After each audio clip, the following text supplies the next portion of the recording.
Welcome back. It's Don't Repeat What Mommy Says. And we're going to talk about crunchy workouts.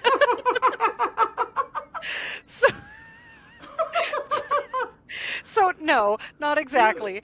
Um, we've obviously talked about crunchy moms to death, but oh, there was an orb on your There was a side. total orb. That was a complete orb.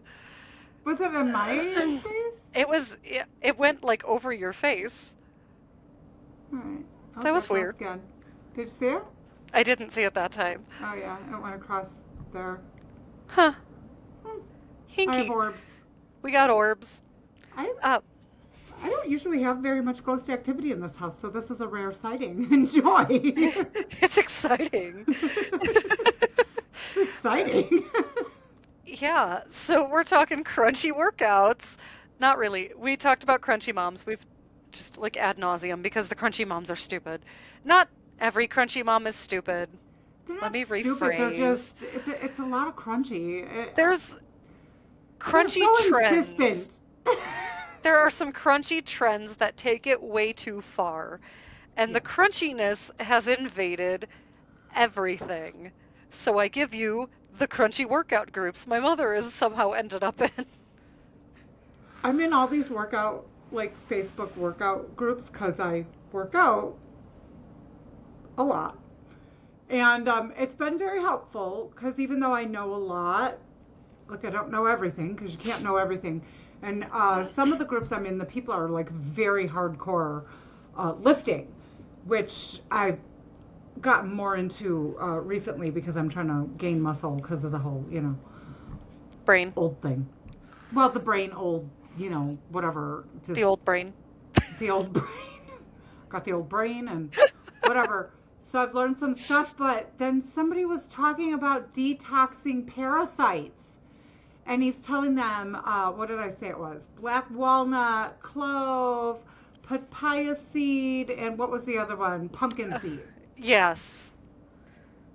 And I'm like, okay, has there been a lot of people with worms in their poop? Like, what is going on? Why is everybody convinced they've got a parasite? Like, what is I happening?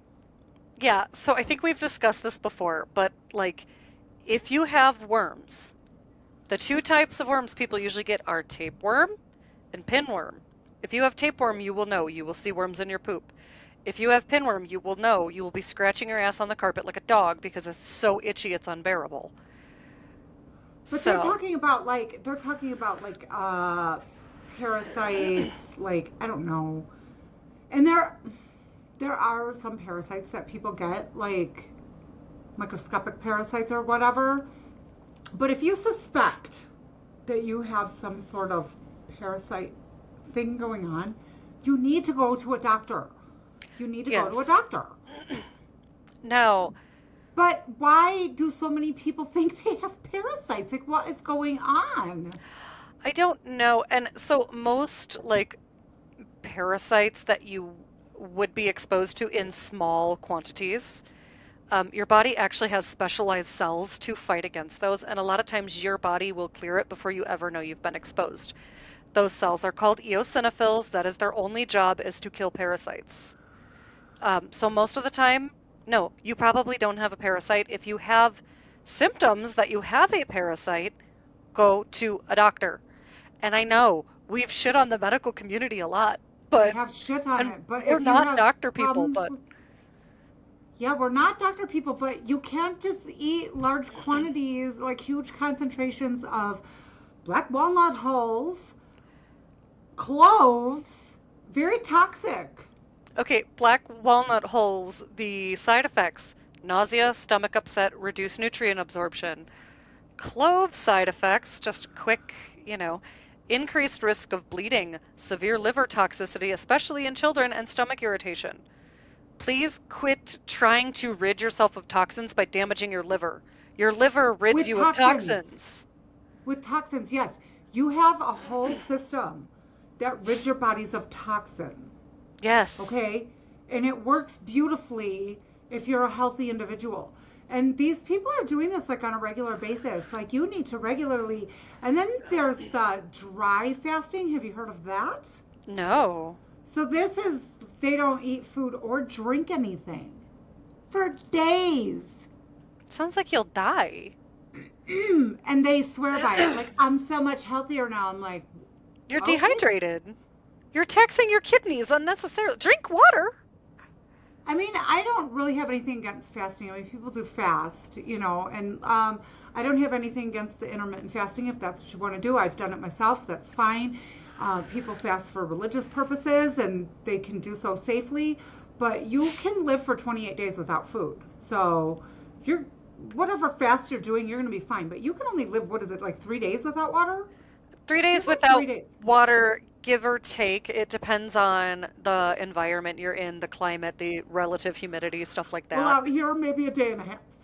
Yeah, It's out here, dry. especially in the summer, it's dry, it's very hot, the UV index is through the roof. You will die a lot faster out here with no water. I almost died. Well, that might be a little dramatic, but when I went for that walk, when I went for that walk last summer and forgot my water bottle, Yeah.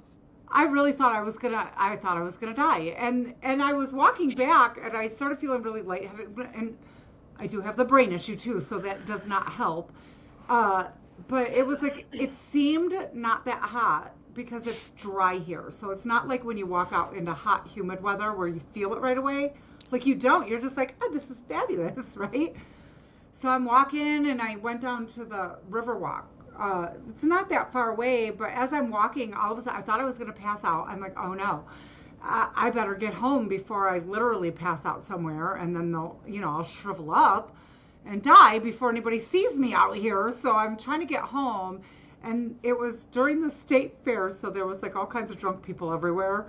And there was a couple of guys in this car, and like honestly, my brain was so foggy by the time I don't know what they were saying to me. I don't think it was good. And they had slowed down, and I'm thinking to myself like, oh, this is how I'm going out, like, because I can't. I'm in no position, like I was in no condition to even defend myself. Yeah. So like, this is how I go out, dehydrated, and these guys are going to kill me, kidnap me, or what. I don't know what they were going to do, but probably they were probably just drunk people being stupid. But fortunately, a police officer drove by and he kind of chased them off and made sure I got home. And I lived, but I didn't think I was gonna. So here in Wyoming, it might just be one day without water, and you're gonna have a problem if you go for a walk. Especially if you got a neuro thing going Like on. 1 hour, and I was pretty sure I wasn't gonna make it. And you know what? I know there's been controversy around the police, but man, we have run into some really good cops over the years. We have. We've run into some crappy ones. I'm not Yes, saying we there's some haven't, poopy but doos. Some poopy doos. man, if you work in law enforcement and you're one of those good cops, like, we appreciate you. We really do. And for real, because you know how everybody's like, oh, where's a cop when you need one? There was a cop there when I needed him that day. I was so happy, and he never stopped, but he just kept driving around the block until I was almost at my house, and he kind of slowed down, and I pointed to my house, and he was like, and then he went on his way. So this man like went out of his way to make sure I got home okay, which I think was very nice. Yeah, and then you had that one that walked you home when you were drunk. Because I made him Yeah. walk me home. I said, you're Um, walking me home. And he said, why? I said, because you're a public servant and I'm in the public. yeah. And I mean, I had the highway patrol officer who came out here about the knife that I mentioned in the last episode. He was very nice, like, even, you know, made my kid all excited because he talked to him about all the stuff on his belt and whatnot. Like, so there are good Well, and cops I out had there. those ones out near Chicago when I was taking that trip in the buses and I got lost and they gave me a police escort. Yeah, So those were super nice guys. yeah. That was really a tangent, but, you know. So back on crazy bodybuilding workout trends. Uh, Yeah, so there was the parasite cleanse, which I'm just like, and I just said, you know what, there has been no proof that those things rid you of parasites, number one. Number two, there is proof that it causes liver toxicity, so that's bad. You don't want that. And three, could you people just do cursory research before you suggest to people that they take stuff like this? Please, I'm yes. begging you, because I'm sure the person who put that on there really believes it. I'm sure that they thought they were helping somebody. They could have killed somebody with their advice. Yes. And then the other thing, the people complaining about people. Now, I get the people complaining about people using peptides and stuff like that. It's really big in the bodybuilding arena. People using peptides, hormones, steroids. They're called PEDs, performance enhancement drugs. I don't really have an opinion. I personally do not take them. However, hormone replacement would be considered a. So for me, if I was going to be a competitive bodybuilder, which I am not, and I never plan to be, if I do my hormone replacement with the testosterone, I would actually be disqualified from a natural bodybuilding competition because that would be considered a performance enhancing drug, even though it's bioidentical. Yeah. So there's people who complain about that. Well, one of the groups I belong to is 50 and older bodybuilding and workout. Basically, like anybody who does any kind of workout can go there, but it's pretty heavy on the bodybuilding. Uh, and so most of the people in there, women and men, are on hormone replacement because we're old. Right. And people will get mad about it. And I don't, I know retritude is something, I think that's how you say it, that a lot of them are taking, and they're taking it to cut fat, so their muscles show. It's a weight loss drug. I would never do that, but I just feel like to each their own. I'm not going to judge what somebody else does. Personally, not my goals to be a beast, so I would never do that. But if you're into that, cool. Just the only caveat I have is please make sure to do your lab work. Please make sure you're taking care of your health. Please do these things under the supervision of a doctor. Please. Yeah. Because, no physical fitness is worth your physical health. It's not really physically fit if you end up having a heart attack because of something you were taking, in my opinion. Yeah, I don't have a lot to say on that. But I'm not really in the workout spaces online like she is. But my favorite was the ED pills for weightlifting. Yeah, so the other day, and it was in the 50 and older. Well, they're the ones with the ED pills to spare, Those right? they got ED pills. They got ED pills for days, right? So anyway, a lot of bodybuilders, even just your amateur guys that don't get on stage, they really it's almost a badge of honor if they can get those veins to pop while they're working out. And if they do, they will, I promise you, take a picture of it and put it on the workout page for everybody to admire their beautiful vein. Um, so this guy was saying taking Viagra or Cialis before he goes to the gym really pumps his veins, and then he had the pictures of the veins, and they were impressive, I'm not going to lie. But, and then some other guys were like, oh yeah, I do that too, or this and that, and nobody was asking the question, but I had to ask the question, so I'm like, look, I need to know, like, so are you guys walking around popping a rod while you're working out the whole time, or, like, is that uncomfortable? Like, are you able to concentrate? Like, what's up with that, So the one guy's like, no, I take like a low dose, so it dilates the veins, which gives you more blood flow, which would improve performance, all kinds of performance. So a lot of guys were admitting to this, that yes, they do it. It's fantastic. They take a low dose, whatever. Then one guy said, I wouldn't waste an ED pill on that. And I'm thinking, like, sir, you have the right idea. You are my people. Right.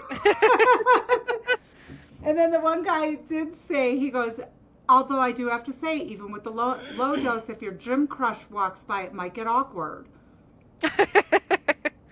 So then I said, like, now I'm a little bit upset about that because if I walk by a guy at the gym at this point, which I don't go to the gym, I work out at home, but if I were to, and he seemed amorous, is it me or did he take an ED pill? These are things. These I are wouldn't things know that have now, become real concerns. I didn't know this was a thing. And finally some lady got on there and she's like, I'm so glad that you asked because I was thinking it and I really needed to know and I didn't want to ask. But the guys were very forthcoming about their experiences with ED pills. I love that group because we're all older people, so none of us really give a crap about anybody's opinion anymore at this point. So it's like, whatever. Yeah. Yeah, people just say whatever. They're like, oh yeah, I do it. So I know men don't really watch this, but for men who are, like maybe somebody will see the soundbite on some other social media, but men who are looking into that, who maybe don't want to get on the synthetic testosterone, but you want to boost your own testosterone for those, gym gains or whatever, um, cutting the soy from your diet as much as you can helps a ton because soy is processed as estrogen in the body, and too much estrogen lowers testosterone, the whole cycle. Um, but there are foods you can add more of that will naturally increase your testosterone, and those are oysters, onion, and liver, which all gross to me. I wouldn't eat any of those. But if you're a dude who likes that, like liver and onions, you want smoked oysters as like a high protein snack, those actually help naturally raise your testosterone levels. I actually will have to mention that in the 50 and older group because there are quite a few people that do peptides and testosterone replacement, but there are several people in there that do natural bodybuilding and are not interested in doing that. However, just like us ladies, our hormones decline as we get older, so do men's. And a lot of the men in there, the reason they're on TRT is because their numbers went really low and they're trying to just get back what they lost, basically. Yeah, and I mean, it's not a cure-all, but it is a little more in the crunchier space. There are other foods that are phytoestrogenic, um, but soy is the big one that actually has been studied and shown that men who eat diets high in soy do have lowered testosterone levels. And it's in everything. So, like, blueberries are also phytoestrogens, but most people aren't eating enough blueberries to significantly impact their hormone levels. Um, so soy, because it's in everything, it's in your sandwich bread, it's in the spreads you put on it, it's in your bouillon and your chicken broth and your candies, your chocolates, your everything. Like if you read the labels, soy is in everything.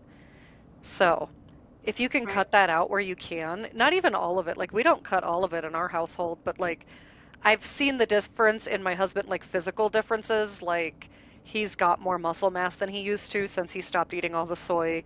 He's gotten hairier for better or for worse. For worse. He's For already worse, pretty hairy. he was He's already pretty Italian. hairy, but now he's got like a lot of chest hair where he used to just have like a couple chest Which hairs. some of that could be from getting older too. Some of that is from getting older, but like there are physical indicators that his testosterone is probably in a better place since we cut the soy, and we still use a lot of products that have soy. So it's not like we've completely rid ourselves of it, but Well, and then in the other thing in the workout space, so if you're doing body recomp, which is what I'm doing right now, so there, it's very difficult. I don't want to say it's difficult. It takes a lot of time, and you have to be somewhat precise about the formulas that you're using to do it, because you're talking about gaining muscle and losing fat pretty much simultaneously. So you have to eat just enough protein and you have to have just the right amount of calories. If you kind of eat in a deficit, but it can't be more than a 10% of a deficit. It's like a whole thing, okay? So getting enough protein can be difficult, especially because protein's extremely filling. So for instance, I'm doing body recomp right now. So I'm eating 145 grams of protein a day. That is a lot of FM protein. And it yes. makes you very, very full. And I never thought I would feel like this, but I look at food now and I'm like, ugh. Like, I don't even want to eat it because I'm full. So it's real. The struggle is real when you're trying to body recount. Now, that's what I have to eat a day. Picture a guy who's like 200 and God knows what of pure muscle, the amount of protein that they're taking in. So that would be why people who are lifting, trying to gain muscle, are using whey protein, clear protein, which I just discovered that. And yum! It's like the one I have a strawberry lemonade. It doesn't make you feel as full, but it's still like 22 grams of protein in it, and it's just like drinking a lemonade. So that's yummy for anybody who's into that. And there are the crunchy people that say that's not real. You need to eat real food. You're cheating taking creatine. I don't take creatine. Not my thing. People do. I don't have anything against it. I just don't feel like I need it. My goals are not to be, again, a giant beast. Um, but whatever, they think they lump that in with peptides, which is a PED, uh, basically almost acting like it's a steroid. They're like, you need real food. I'm like, it's whey protein. It's real food. It is. So I I feel like people should know what whey is, but I also know a lot of people probably don't actually know what it is. Whey is the protein from usually cow's milk. When you make like cheese or yogurt, the whey is the liquid that separates from the solids. And that's your protein. The solids are usually more of the fats. So, like cheese doesn't have as much protein. Um, Well, and I think that they're complaining about it because there's other stuff in it. Well, yes, it's going to have preservatives in it so that it's shelf stable.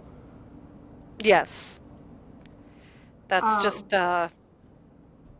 right. unfortunate And reality. here's my thing. Like, if you don't want to do that, I think that is fine. But please quit telling everybody else what they're doing is cheating or whatever. Your muscles don't care where you got the protein from. I promise it. They will still grow. Well, and talking about the crunchy people and preservatives, I've seen a huge group of people who are super against citric acid, which is often used as a preservative. Hmm. Citric acid, yes, the one that you see in foods as a preservative is usually synthetically created. But there's citric acid naturally occurring in a lot of things. Basically, lemon juice is citric acid. It's Hmm. acid from citrus. Right. And on a molecular level, if you're getting something with added citric acid, it's the same acid that you get in a lemon or a lime, even if it was produced synthetically. It's the same chemical structure. So there's nothing evil about citric acid as a preservative. And again, if that's the way you want to live, that's fine. Could you leave the rest of us alone? Because I'm telling you, I'm trying to get my protein in. I need to do this, like for my health because of the muscle atrophy. And I am going to get my macros any bloody way I can. I cannot eat that much steak. Well, and another one people push a lot is all the benefits of high pH water. So there's not actually very many benefits to the high pH water. I don't remember what all the people were saying about it. In terms of your overall body pH, your body will do what it needs to do to keep those levels where they're ideal. It's called homeostasis. If you try to override it, you're either going to hurt yourself or do a whole lot of nothing. So, like, you don't have to pay extra for the high pH water. However, the one place where it is super useful is if you get heartburn. High pH water is great if you get heartburn or if you're pregnant and you're getting like that acidic vomit going on with the morning sickness. High pH water can help that because it does lower the acid or it raises the pH of your stomach, which means it's less acidic. So it can be a little easier on your throat. But if somebody starts telling you all these miracle wonders of high pH water, most of it's bogus. Um, and if you really have issues with heartburn, a Tums is still going to do better than high pH water. But I don't. And that's the other thing too. People just think whatever way they're doing something is the right, correct, and only way, and it's just not. It's just like so. Other thing. This it doesn't really have to do with crunchy, but there's two schools of thought. There are people that say you have to lift to failure in order for your muscles to grow. hmm There are people like myself who will never lift to failure because I think it's bad for you. yeah. I think it's bad for you mentally. So your brain doesn't like negativity. So when you lift to failure, I don't feel that it's beneficial. Now, is it not beneficial? Okay, I know beastly guys and women for that matter. I don't want to say beastly, but very big muscles who lift to failure, and it's very effective for them. Me personally, I lift to about 80% of failure.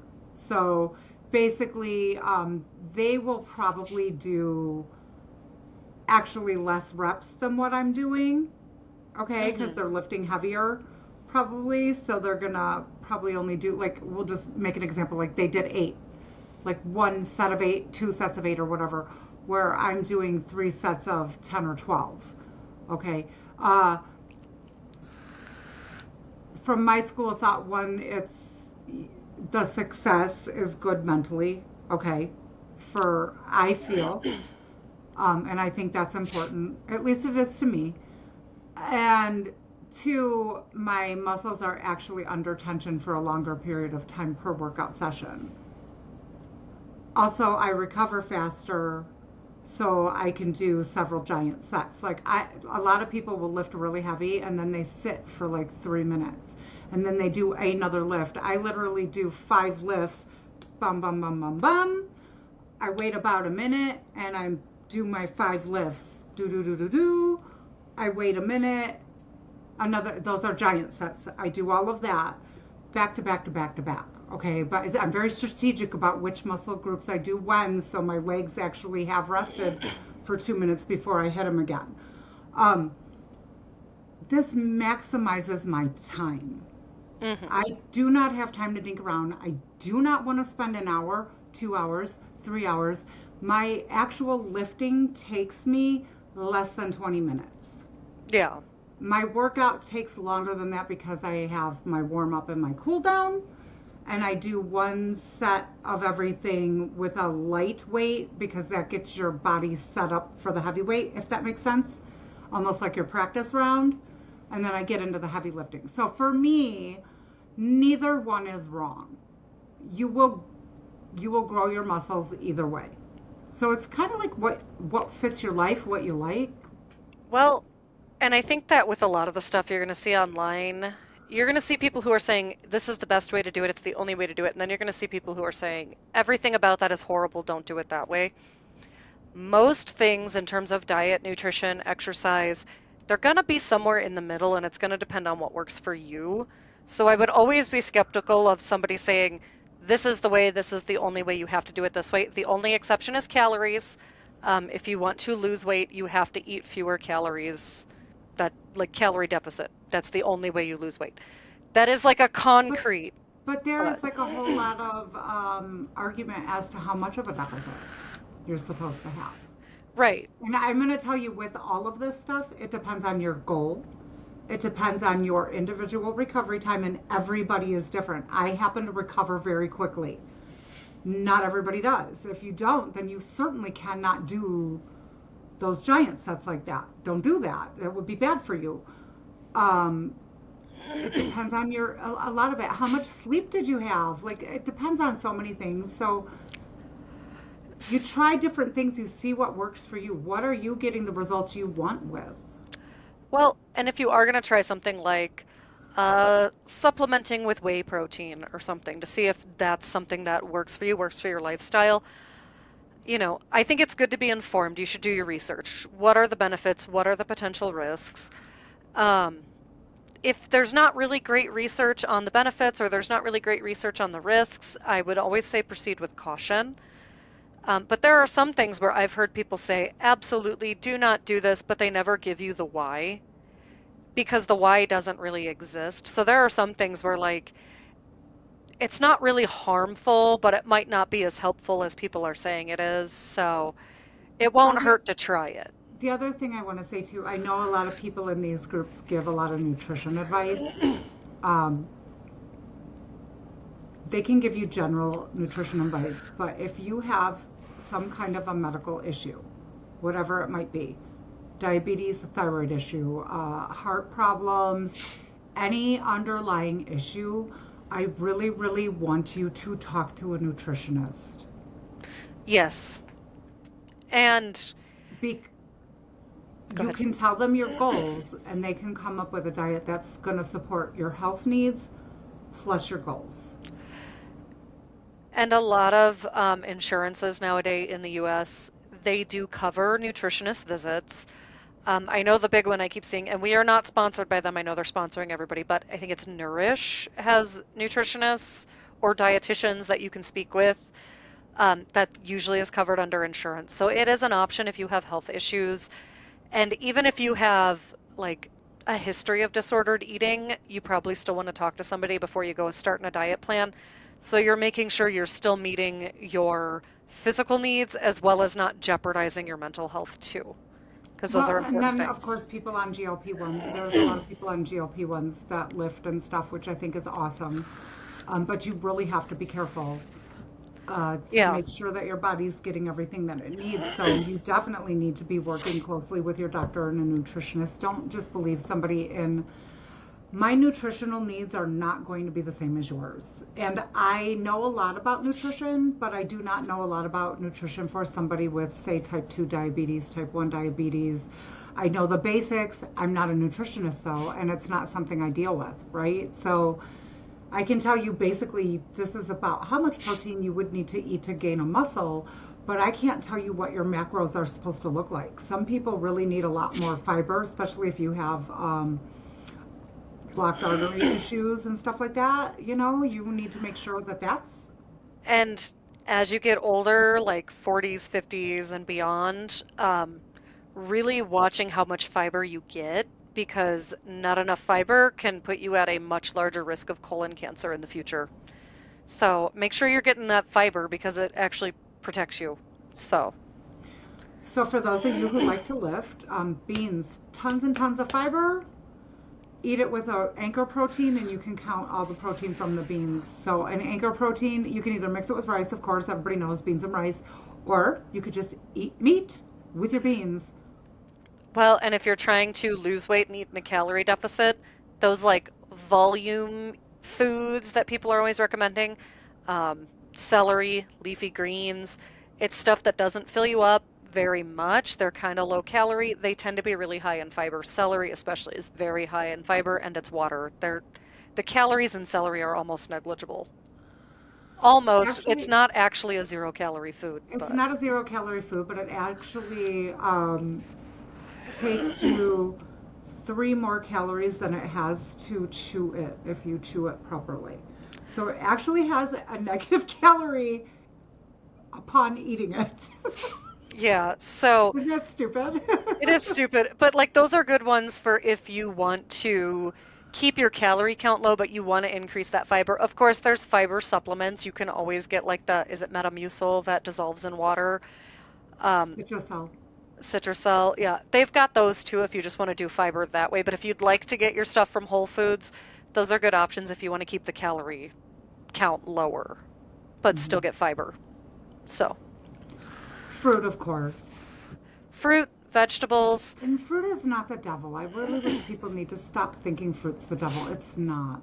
Well, and like there are some fruits that are super good if you're dehydrated. Like I know you don't like it, but watermelon has a lot of water and electrolytes. So if you're super dehydrated and you're kind of sick of just drinking plain water, watermelon's actually a great option to rehydrate and get some electrolytes because you do need electrolytes to hydrate properly. You do. But I think bananas too, though, actually, because bananas have a lot of potassium, and that is an electrolyte.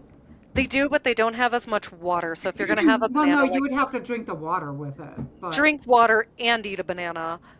Um, But yeah, celery's a lot of water. Bell peppers, a lot of water, a lot of fiber, a lot of vitamin C.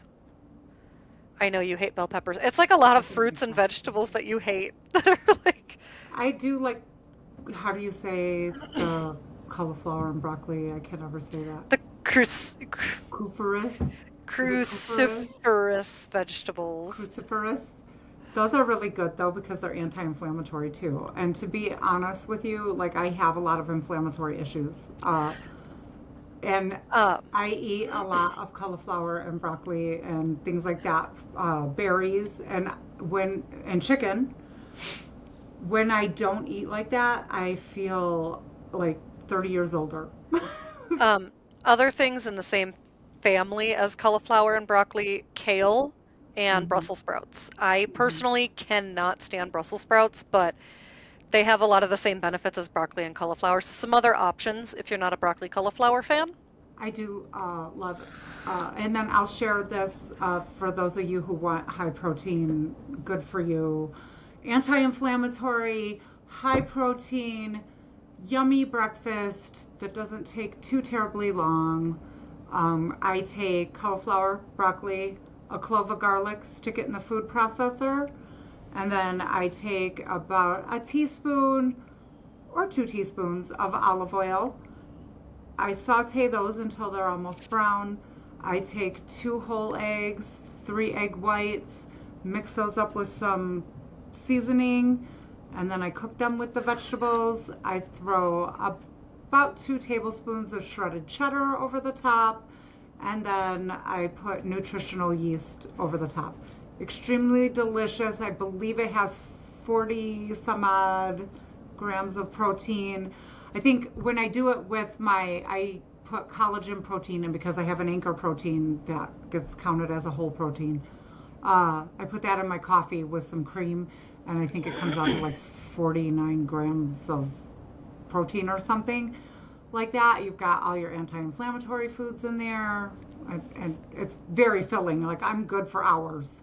Well, and we briefly mentioned it in another episode where we were talking, but the cured egg yolks. So if you're going to do like egg whites to not have, you know, not be as filling or whatever, you can take your egg yolks and cure them in salt. So here, when I go to do cure the egg yolks, maybe we'll make a reel. Yeah. Because I'm Um, saving egg yolks to so cure them. basically, you cover them in salt, you let them sit in the fridge for a few days. It dries the egg yolk out, and then you can grate it. We're going to see if we can blend it and make like powdered egg yolk because it's really good on salad and all kinds of stuff. Like you can use it as a topping for anything. It gives you a little protein boost, gives you those Gives good you a pretty big protein boost fats. because 70% of the protein in eggs is actually in the yolk. Yep. So it gives you a good protein boost and it gives you a little bit of extra flavor, something fun you can add.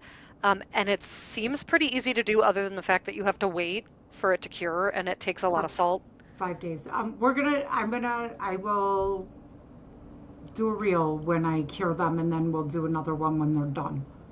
Yeah, So because somebody broke one of my yolks. because that's a good way you can get some extra protein in spots where maybe you didn't And already if you're plan some. doing egg whites, not waste your yolks. Yeah, absolutely. Or even if you're like if you're somebody who bakes and you're making a meringue and you don't know what to do with the egg yolks, that's an option. You can cure the egg yolks. So, or make hollandaise Well, sauce. I always do hollandaise sauce, but I can only eat so much hollandaise sauce. I love hollandaise sauce I though. do too, but I don't want to make it all the time. And Yeah, it's a sometimes pain in the butt. I've been doing a lot of egg whites because I have a certain amount of calories to. And here's another, like I saw this, and it made a lot of sense that you should treat your calories like a bank account. Like if you're going to go on vacation, you look at your bank account and you're like, okay, I've got this much money in the bank. So then you plan your vacation, right? And you can plan a pretty epic vacation. But most people don't look at like these are the calories that I need to eat in the day. So then they go hog wild by 9 o'clock. They've used up all their calories and now they're just eating a surplus and they don't even realize it. So I think of my calories that way. So Yeah. And if there are plenty of options for low calorie swaps too. So if you want to keep the calories lower, but you want a similar volume of food, you can look for lower calorie options. You will never see me being the one to recommend a fat-free anything because I just think they taste terrible. And your body needs fat, but there are lower calorie options. Like I think is it the Carb Smart tortillas mhm. are way fewer calories than like your traditional whatever brand I mean, tortillas. some stuff I will do fat free sometimes or whatever, not because I like it, but because like I've already spent my calories. Like I want this, like whatever it might be, and it's pretty high in fat. So I've got my fats for the day already. I might, but if I'm gonna like say use a fat free yogurt, which tastes disgusting, really, but I want the protein and I don't need the calories for this particular meal, I will make it into a dip. So then it will taste good. If I want like a lower fat option for like a coffee or something, I'll do homemade oat milk because when you make it yourself, there's no added oils. A lot of store-bought oat milks, they add oils and emulsifiers to it to up the content so it's a little closer to like cow's milk. But if I just want it as like an addition to coffee, homemade oat milk is just oats and water. There's almost no fat in it. It's mostly starch, I think, but it is a lower calorie option than doing like whole cow's milk in your coffee, and it tastes pretty good.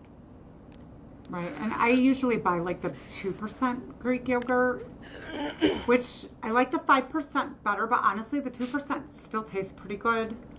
And I use that like instead of sour cream for a lot of things.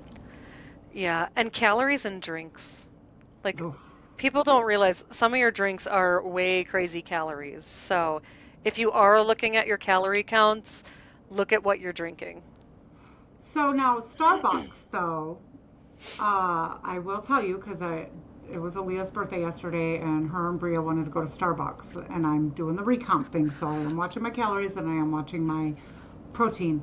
They do have two protein coffees that they're not low calorie, but they're not by Starbucks standards. They're not horrible. The one was 320 calories for it. The other one was like 280 or something.